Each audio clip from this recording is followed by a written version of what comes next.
Semua ada peluang sebenarnya.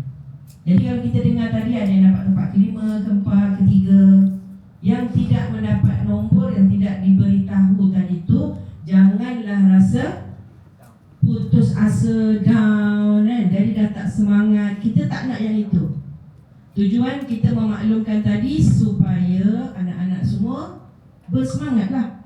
Kan? Macam kita dah tahu bahawasanya kalau kawan kita satu kelas yang sama dengan cikgu yang sama dapat tempat yang baik, mengapa tidak kita? So masing-masing kena checklist. So kalau kita tengok tadi, teacher menyebut juga apa antara faktor kita boleh berjaya anak-anak. Apa tadi yang 40 per 41 tu apa dia? Kehadiran. Jadi penting tak kehadiran? Pentinglah. Kalau kita banyak hari tidak hadir, maka kita akan lost, hilang, tertinggal. Lepas tu bila kita dah tertinggal, kita akan down. Ya. Jadi anak-anak doa banyak-banyak. Semoga yang paling penting Allah bagi kita sihat. Kita berupaya untuk hadir ke sekolah. Kemudian bila dah sampai sekolah kena buat apa? Hemat. Fokus. Jadi kalau kita boleh fokus dengan baik, saya rasa dah ada 40% dah kamu boleh lulus. Tu baru fokus je. Belum lagi buat yang lagi 60% yang kena buat ialah ulang kaji. Ulang kaji 20%. Dah berapa peratus? Dah 60. Macam mana nak dapat 100%? Dia ada step-step dia. So 40% tu kehadiran. Maknanya kalau kamu datang, kamu dah ada peluang untuk lulus. Betul tak? Kita kena lulus berapa peratus anak-anak? 40 lah. 40% dianggap lulus. Jadi kalau kita boleh hadir, kita dah meletak diri kita, oh kita ada chance untuk lulus. Kemudian buat yang ke-20 lagi apa dia? Ulang kaji.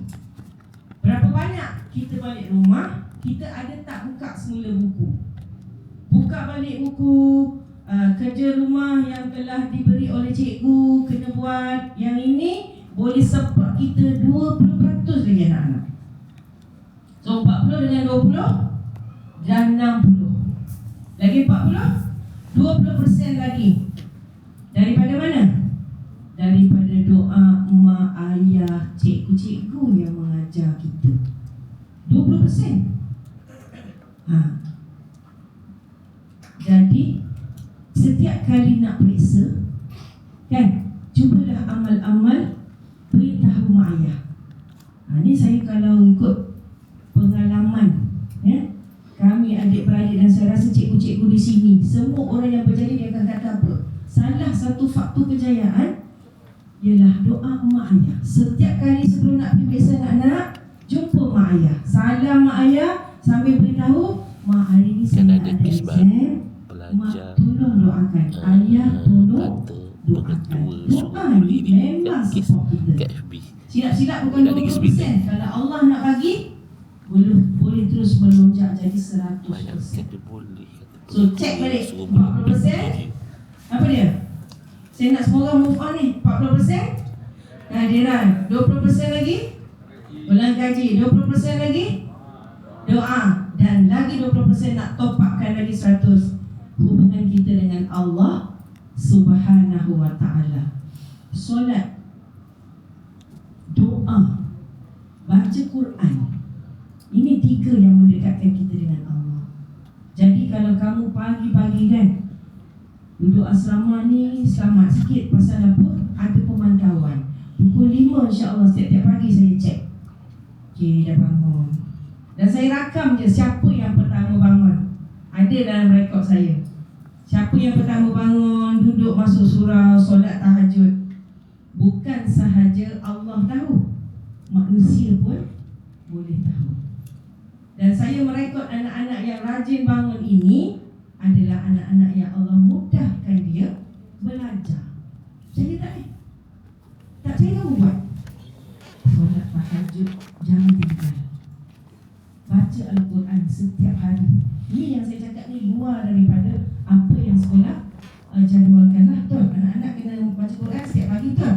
Selasa, Rabu, Khamis, Jumaat, Isnin sahaja tidak ada peluang baca pagi dalam tasmid. Tapi janganlah tak membaca sebab tak ada jadual hari ni kan. Hari Isnin saya tak baca Quran, cikgu kenapa? Sebab tak ada dalam jadual. Jangan baca Al-Quran sebab jadual. Jangan baca Al-Quran sebab ada tasmid sahaja. Bacalah Al-Quran pada sebarang masa.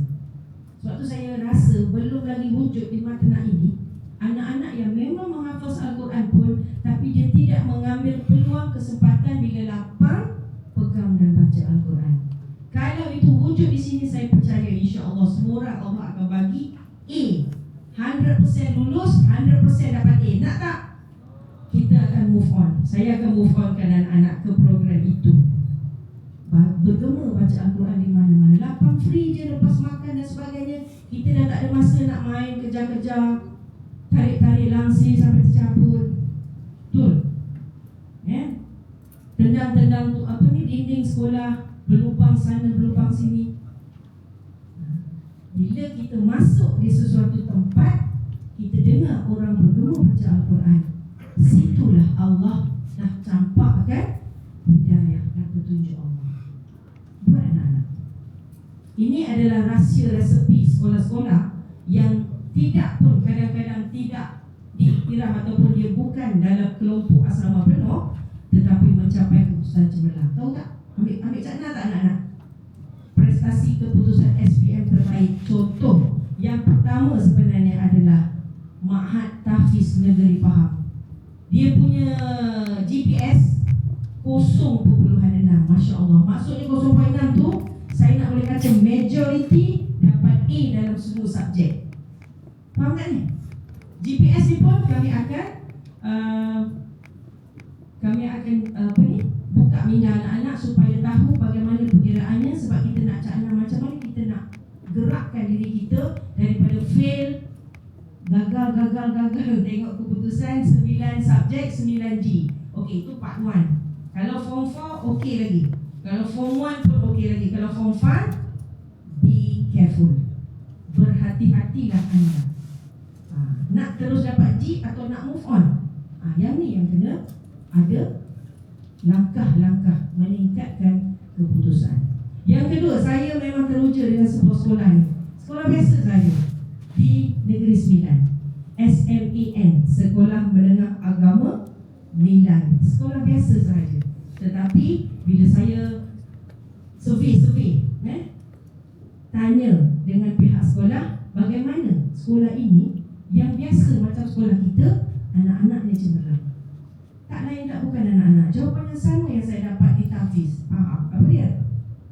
Mereka tak tinggal Al-Quran. Tahajud setiap hari. Dia menghafaz Quran 30 juzuk dalam masa minggu peperiksaan. Nampak tak? Nampak tak anak-anak? Inilah dia kunci rahsia kejayaan. Tak ada yang boleh buat kat saya tuition siang malam pagi petang, tak.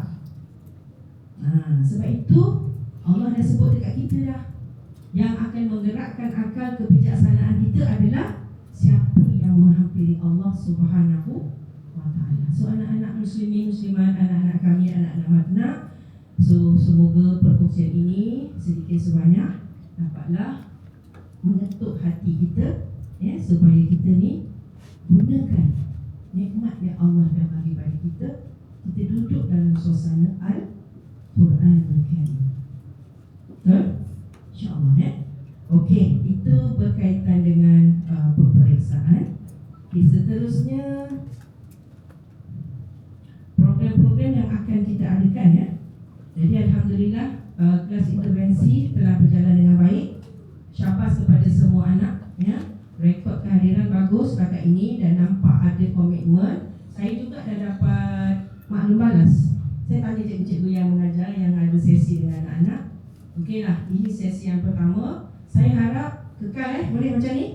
Suasananya, ya, dengan kehadirannya yang baik dan juga motivasi yang tinggi. Sekekal sampailah ke akhir kelas anda, ya, insya-Allah. Dan seterusnya akan ada program-program yang lain. So saya harap program Mahabbah ni lebih kurang 15 parents yang setelah maklum balas, kalau boleh anak-anak ada kesempatan nanti tolong ajak mak ayah, kalau boleh dapatlah hadir Melainkan ada urusan yang tak dapat dielak. Macam contoh ada parents beritahu saya dia dah pergi ke menunaikan haji, tak ada buat apalah kan. Yang lain-lain kalau masih ada di sini, luangkanlah sedikit masa lebih kurang 2-3 jam, sebab kita ada sesi dengan parents, guru dan pelajar. Dan sesi ni tak selalu ada, kita buat setahun sekali sebagai permulaan. Sekiranya kita rasa perlu, kita akan ada sesi yang seterusnya. So anak-anak, benda ni sangat penting ya. Semua ambil cakna, ajak mak ayah boleh. Kalau boleh kita ada 37 kan teacher calon kita tahun ni. Saya harap ada 37. Kalau kita kali 2, berapa 37 kali 2? Berapa? Baru nak kira ya. Kita ada 74 orang pelajar parents. Kalau tak dapat 74 pun, salah seorang wakil. Ajak mak ayah dapat datang dan kita dengar ada perkongsian yang penting yang lajnah akademik ya, juga sekolah nak sampaikan. So kalau ada apa-apa masalah, bolehlah kita bincang-bincangkan. Okay, anak-anak semua ya? Okay, itu saja. Dan sebagai akhirnya, beberapa perkara yang saya nak mengingatkan. So saya nampaklah ini apa yang saya nampak. Saya tegur ya, semasa kamu membuat pembacaan ikrar. Lepas tu pagi-pagi Isnin kita buat apa? Kita baca ikrar, kita baca Asmaul Husna, kita sebut nama-nama Allah. Jadi kalau boleh fokuslah, sebab nama-nama Allah itu ya, disebut oleh sebuah hadis, barang siapa yang menyebut Asma Allah Al-Husna, nama-nama Allah yang baik ini, insya-Allah Allah akan bukakannya pintu-pintu syurga yang amat luas dan banyak itu. So jangan main-main masa kita mengalunkan Asmaul Husna. Yang kedua, siapa yang masih tak hafal lagi? Ada kan? Saya ni sambil saya mengalun, mata saya tengok jumlah pelajar hari ni, dia baca ke tak baca, muslimin dan muslimat. Saya tahu ada beberapa masih tak hafal. Balik rumah nanti, ambillah peluang, betul, usahalah hafazkan. Kita boleh alun, sambil kita alun dalam hati kita membaca di lisan, dalam hati ada kesan. Betul? Kita sebut sifat-sifat Allah yang Maha Mulia itu. Dan untuk yang mengalunkan azan, saya rasa Ustaz Rahim telah memaklumkan bila masuk waktu zuhur, sedangkan kita belum habis kelas lagi, betul? Jadi siapa yang diberi tanggungjawab tu, bolehlah keluar dan alunkan azan, itu satu. Dan juga alunan azan yang di luar waktu sekolah, seperti asar, maghrib, isyak dan subuh. Kalau boleh jaga adab.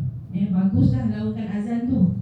Azan ni kita memanggil satu panggilan Allah untuk anak semua kaum muslimin muslimat solat, betul? Jadi biarlah pakaian tu ada adab azan, okey. Dan pakai seluar 3 suku dengan keadaan macam tak sedia.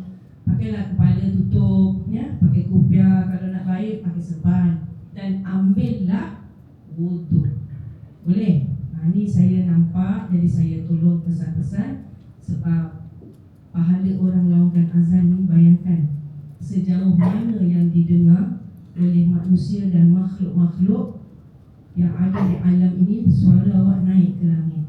Bayangkan yang menyahut dan mendengar itu. Setiap yang mendengar, lepas tu dia pergi solat, hanya kerana dengar laungan azan kamu, dengan kamu dapat pahala yang tak kelihatan tadi. Begitulah ya kasihnya para Nabi kepada orang yang melakukan azan. Boleh? So jaga sikit yang tu. Dan last sekali, bila kita membaca ikrar anak-anak, saya perhati juga, mungkin bukan hari ni saya tak nampak, bila kamu ikrar tu, kamu angkat tangan kanan lebih afdal berbanding angkat tangan kiri. Tangan kanan ini adalah hanya lambang. Macam kita takbiratul ihram, kita angkat tangan tu dengan tangan, dua belah tangan untuk solat. Tapi untuk baca ikrar ni, kita hanya pakai sebelah dan gunakanlah tangan kanan. Dan bacalah ikrar tu tadi dengan penuh penghayatan. Sebab setiap kata-kata di dalam ikrar itu, kalau kamu duduk dan kamu perhati, itulah ikrar yang kita nak laksana atas muka bumi ini. Apa yang pertama?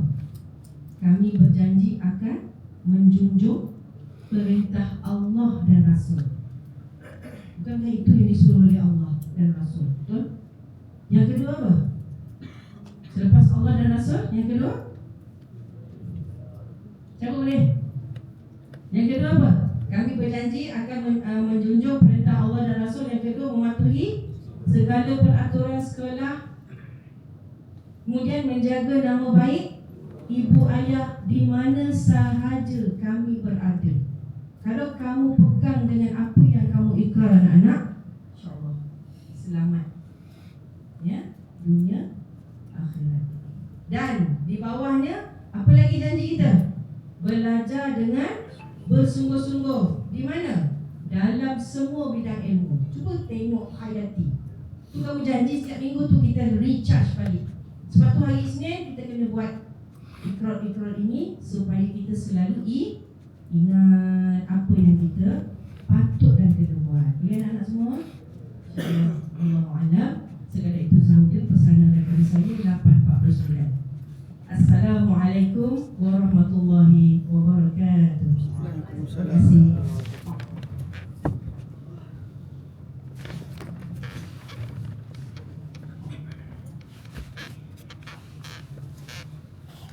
Terima kasih.